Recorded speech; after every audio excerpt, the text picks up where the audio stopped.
Olá, segunda-feira, 24 de março. Autoridades debatem ações para o combate ao crack. As orientações médicas para prevenir e tratar o tétano. Procissão em homenagem a São José atrai centenas de fiéis em Caucaia. Tem comentários de política com Donizete Arruda. E as dicas para você que procura emprego. Notícias da Gente começa agora.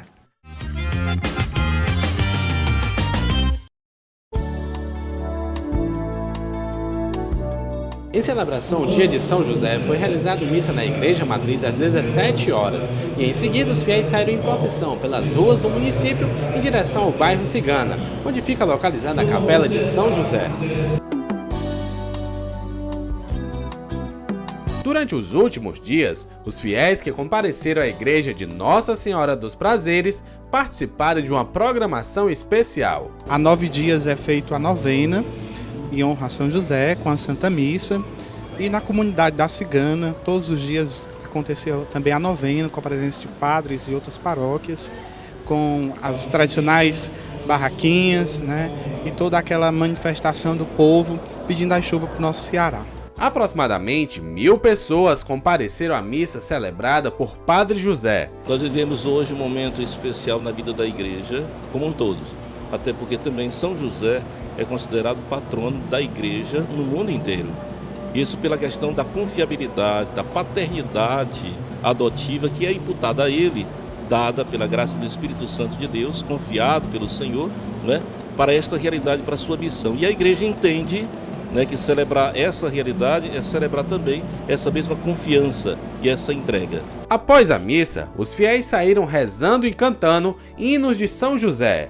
E é com grande alegria que a gente participa desse momento, A pessoa de José, que foi o pai adotivo de Jesus, que acolheu Maria na hora que ela mais precisou, com a anunciação do anjo, ele foi lá e recebeu Maria e adotou Jesus como seu filho. Então, para a gente, católico, devoto de São José, é com grande e imensa alegria que a gente participa desse momento. Esta doméstica agradece ao padroeiro do Ceará por ter alcançado 3 graças em sua vida.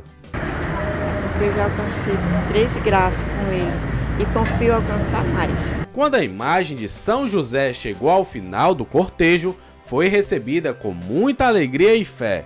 Com orgulho, este aposentado carrega em seu nome José em homenagem ao santo. Muito feliz porque minha mãe e meus pais botaram o nome de São José, o nome de nosso padroeiro.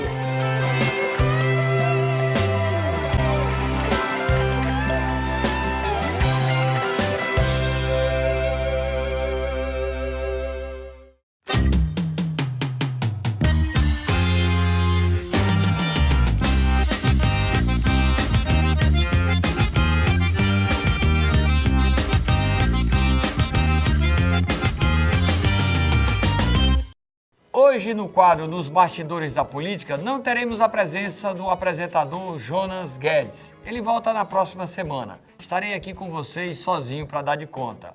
E vamos falar de política sobre a passagem da presidente Dilma no Ceará. Foi uma passagem que ela jogou pesado, mas não conseguiu. Fracassou para unir a sua base aliada. A presidente Dilma pegou pelo cogó o governador Cid Gomes e o senador Eunício Oliveira e colocou os dois ao seu lado no helicóptero presidencial, para cima e para baixo, o dia todo, dentro do helicóptero. Não tinha ajudante de ordem, não tinha ninguém. Ela saiu da base aérea, foi para a feira de eventos, foi para Sobral, voltou de Sobral. E aí, vão se falar? Vão fazer as pazes? Os dois olhavam para o outro, cumprimentavam, riam, puxavam assunto diferente. E a Dilma, não, eu não quero falar de cinturão das águas, eu não quero falar de metrô, eu não quero falar, um puxando o assunto para o lado, e ela dizia, sucessão, quero as pazes, eu quero uma base unida. Cid Gomes, aquele jeito que nunca fala, nunca diz o que ele não quer dizer, e não adiantava a presidente Dilma pressionar. Governador, e aí, vamos ter uma definição? E ele repetia, Júnior, presidente. E Eunício, eu quero falar com o Cid, tudo depende dele, presidente. E o Cid, Júnior, presidente. E ela, eu quero uma definição de vocês dois, eu não quero briga. Não adiantava a Dilma ficar.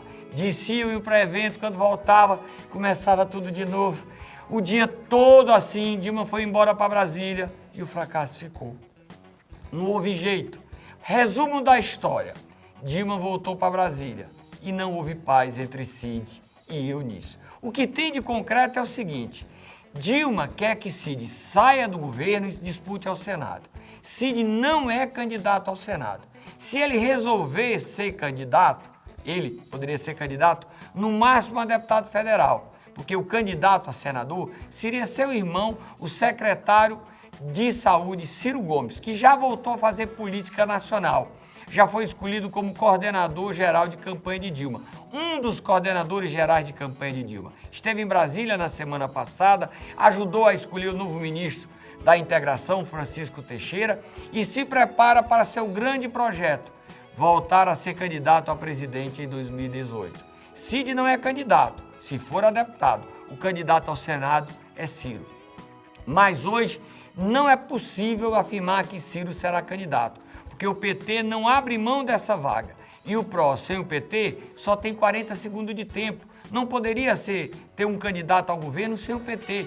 O PT quer que o candidato ao Senado seja José Guimarães. São muitas equações para chegar a um bom termo e a um consenso. O PMDB, Eunício Oliveira, diz o seguinte: até o final de abril eu converso com o Cid. O PMDB quer sim ter um candidato. Eunício é candidato. E nessa disputa do PROS, do PMDB, Cid e Eunício, o Ceará assiste para saber o que é que vai dar. Tomara que haja consenso. Tomara que haja briga para o bem da democracia. Só assim nós teremos uma boa disputa, e a disputa que movimente a política cearense. E na passagem da presidente Dilma, ela não quis falar sobre outro assunto polêmico que mexe muito com Caucaia: a emancipação. Pela segunda vez, segundo mês consecutivo, o Planalto e a presidente Dilma mandou esvaziar o Congresso Nacional. Na sessão do Congresso, os senadores vazaram, fugiram do plenário. Tudo para não votar o veto da presidente Dilma, que garante a emancipação de mais de 200 distritos, inclusive incluindo a Jurema. Só que a presidente Dilma não tem votos para manter seu veto. Ela quer mais 30 dias para apresentar uma nova lei que vai ser aprovada nesses próximos 30 dias em caráter de emergência no Senado e na Câmara, e nessa lei a Jurema estaria incluída. Promessa de Dilma assumida diante dos líderes partidários. Será que ela vai cumprir? Se não, os líderes partidários dizem o seguinte: depois de abril não temos mais como gerar desgaste para nós.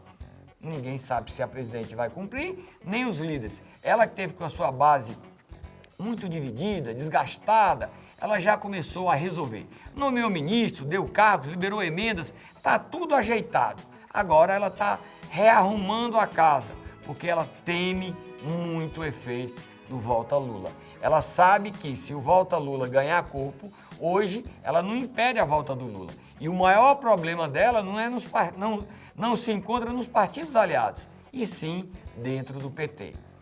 E a política de Caucaia ainda está longe, mas vai ter um probleminha grande para 2016, é no PMDB.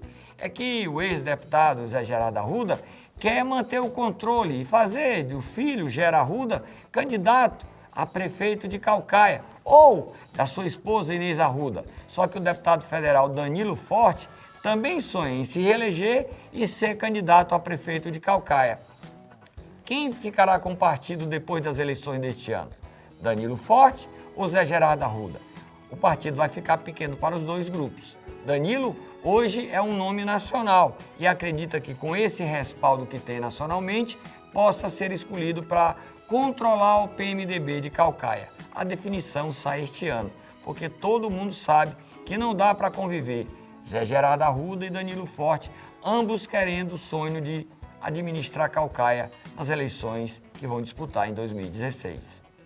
A gente volta a semana que vem falando aqui de política ao lado do Jonas. Obrigado, boa tarde, continue com a gente.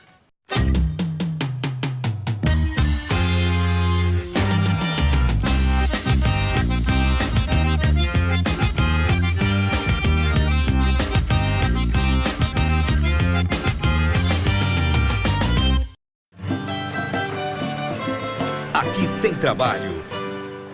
A concentração do consumo do crack no Nordeste alerta para uma questão social. O crack é uma droga fortemente ligada à pobreza. Um indicador positivo é o de que 80% dos usuários querem ajuda para vencer o vício. E o apoio do poder público é fundamental. O baixo custo e o alto grau de dependência causado nas primeiras utilizações fazem do crack um problema difícil de se enfrentar.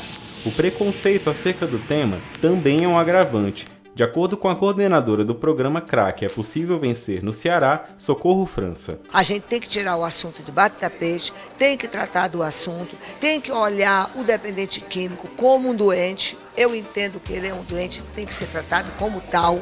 Tem que criar essa política que Caucaia criou, essa relação que Caucaia está fazendo para que a gente possa avançar.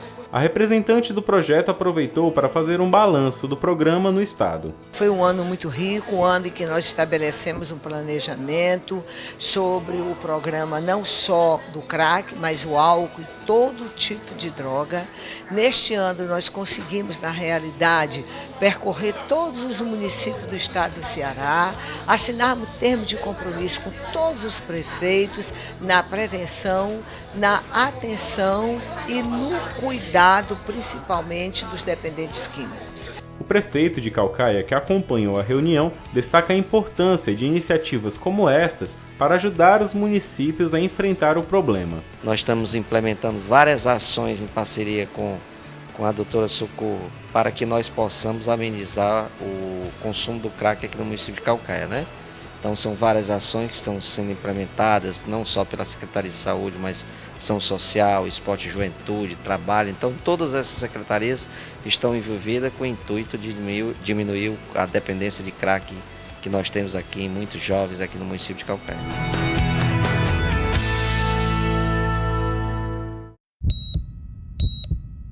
Fala, doutor! O quadro Fala Doutor de hoje traz orientações sobre o tétano. Quais as causas, os sintomas e o modo de tratamento contra a doença? É o que a gente vai ver agora. Olá, Juliana. Nós estamos aqui novamente com o Dr. Fernando Feitosa e hoje ele vai responder perguntas sobre tétano. Olá, Dr. Fernando. O tétano é uma doença infecciosa, não é isso? Isso. É uma doença infecciosa. É uma doença grave que muitas vezes leva a pessoa à morte, mas que é bastante relevante a gente tocar nesse assunto porque também é uma doença que tem prevenção. Ok. Vamos ver qual a pergunta da Raimunda do Amaral, do Planalto Caucaia. Doutor, como se pega? O tétano ele é adquirido através do contato dos ferimentos com o micro-organismo causador da doença, né? Então, a pessoa pode se ferir e não necessariamente ser com um prego enferrujado, né? Pode ser outras superfícies como madeira, vidro, terra, material contaminado com fezes de humanos e de animais, né? O material contaminado pela bactéria causadora do tétano, né? A pessoa ao entrar em contato com esse material adquire, né, essa bactéria que vai, no caso, desencadear a doença. Doutor Fernando, vamos ver agora com a pergunta do Rafael Andrade, do Genipabu. Quem está mais sujeito a adquirir o tétano? Certamente, as pessoas não vacinadas, elas estão mais sujeitas a adquirir o tétano. Daí a importância de se procurar a vacina antitetânica. Doutor Fernando, e como a pessoa sabe que contraiu o tétano? Bom, no momento que a pessoa se fere, se corta, ela não vai, né, ter a certeza se adquiriu ou não. Daí a prevenção é importante, né, para evitar essa dúvida. Quando a doença se desenvolve, aí sim, ela tem alguns sintomas bem característicos, né? Aí você, com a história de ter se cortado, de ter se ferido, de ter se contaminado, você tem a certeza de que aquela pessoa adquiriu o tétano. Até porque os sintomas do tétano, poderia citar, são bem característicos, né? É um espasmo, é uma contração muito forte da musculatura, né? É uma contração mantida, são espasmos musculares, junto com alterações neurológicas que levam a fechar o diagnóstico da doença, né? Então, não há aquela certeza, me cortei, vou pegar tétano, não, né? Mas a gente tem que estar sempre prevenido, vacinado, para evitar que um eventual corte você possa se contaminar. Como o senhor falou anteriormente, há realmente um mito que, tipo, se cortar com um pedaço de ferro ou se furar com um prego enferrujado, já imediatamente contraiu o tétano. Assim, são superfícies que trazem maior risco, né? Mas o que é importante para a gente desmistificar? É que você se corta com algo enferrujado, você tem um risco? Tem, mas não é só a ferrugem que contrai o tétano, certo? Então, como eu já disse, outras superfícies, areia, plantas, né? Elas podem, não, eu me cortei, mas não tinha ferro não, então não vou me preocupar. Não é bem assim, né? Todo corte em ambiente sujo, né? Todo corte já é motivo de preocupação, na verdade. A pessoa se corta, tem que procurar um médico, se for necessário fazer uma sutura, né? Mas os cortes em ambientes rurais, em ambientes contaminados, em ambiente sujo de uma maneira geral, né? Independente da superfície ser madeira, vidro, terra, folhas, né? Esses cortes são preocupantes sim quanto ao risco de se contrair o tétano. Doutor, uma pessoa que nunca tomou vacina, depois de levar um corte desse, pode buscar ser vacinado? Deve buscar assistência médica, até porque há outros recursos além da vacinação para que essa pessoa não adquira o tétano. Então, cortes em ambientes sujos, cortes importantes, profundos, a pessoa deve procurar o auxílio médico, sim, sem dúvida. Ok, doutor. Vamos ver agora com a pergunta do Abiliel, lá do bairro Itambé. Apenas com higiene local é possível evitar o tétano? Bom, a prevenção mais importante, digamos assim, como eu já citei, é a vacinação. Mas a pessoa deve se prevenir contra cortes e acidentes de uma maneira geral. Para aqueles inevitáveis, né, é importante sempre lavar bem a área machucada, né? Usar agentes antissépticos, como inclusive o álcool, né, para evitar que haja a contaminação com a bactéria que causa o tétano. Doutor Fernando, uma pessoa que teve tétano pode ter outra vez? Sim, certamente a pessoa que teve uma vez corre o risco de ter uma segunda vez, né? Mas é importante ressaltar que em cerca de 30% dos casos o tétano é letal. Ele leva à morte, né? E em faixas etárias extremas, como recém-nascidos e idosos, sim, essa taxa de mortalidade pode chegar a 80%. Né? No entanto, nada impede que a pessoa que adquiriu o tétano uma vez tenha novamente. Ok. Doutor Fernando, muito obrigada novamente por responder perguntas da nossa população, da população de Caucaia, da região metropolitana, e até uma próxima vez. Prazer estar aqui e até a próxima.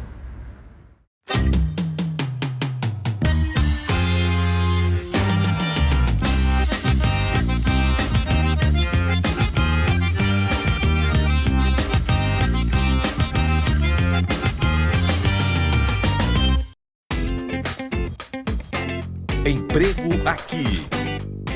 A semana começa com boas chances de emprego em Caucaia. Oportunidades para vendedor pracista, mestre de obras e para trabalhar no conserto de pneus. Para saber os detalhes sobre a seleção, é só ligar 3342 0706. Fique por dentro.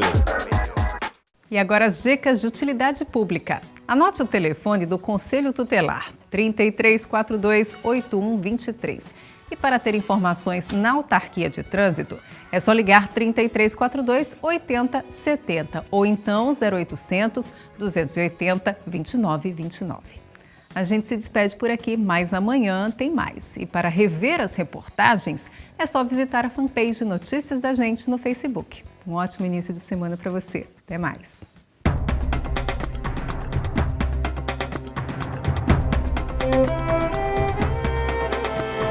Terra queimada de fogo, vento que vem lá da praia, atiça a chama de novo, orgulho de um povo. Eu sou de Caucaia.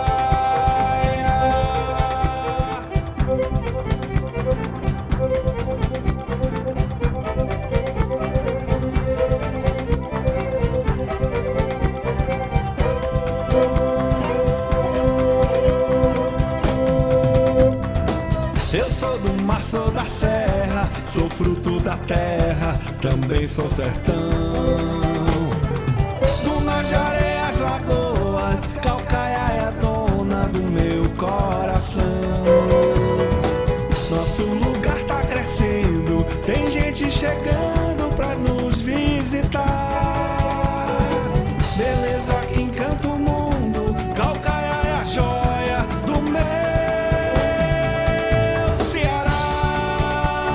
Terra queimada de fogo, vento que vem lá da praia, atiça a chama